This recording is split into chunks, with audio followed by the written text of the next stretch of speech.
Isang bangkay ng babae ang natagpuan sa loob ng isang drum sa eskolta sa Maynila. Walang saplot pang itaas ang biktima na nakabalot pa ng packaging tape ang buong mukha. Nakatutok si Susan Enriquez. Sa unang tingin, tila isang ordinaryong asul na drum lang daw ang nakitang nakalutang sa ilalim ng MMDA Ferry Station sa Escolta bandang alas 11 ng umaga kanina. Bahagya nakatago sa mga balumbo ng water hyacinth.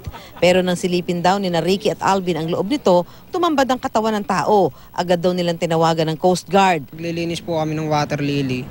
Nagulat na lang po kami biglang meron pong drum na ano po namin. Ngayon po nung nagdalawang isip po kami kung tao ba yun o baka may laman na tao kaya hayop. Sumabit po siya sa mga water lily at sa mga basura.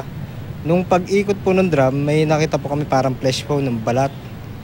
Kaya hindi naman po namin maano kung baboy o kung hayop o tao.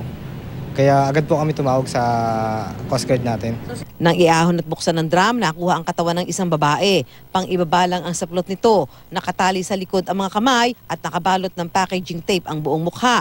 Halos naaagnas na rin ito pero wala pang pagkakakilanlan ang biktima. Dinala sa punerarya ang biktima para sa otopsiya. Ang initial report pa lang na nabibigay sa amin, yung babae ito at 5 to 5'2" ang height. No. Hindi pa na ano kung identity nito, kung ano pangalan, wala pang identity. Ongoing pa. Ongoing pa ang investigation. Susan Enriquez, nakatutok, 24 oras.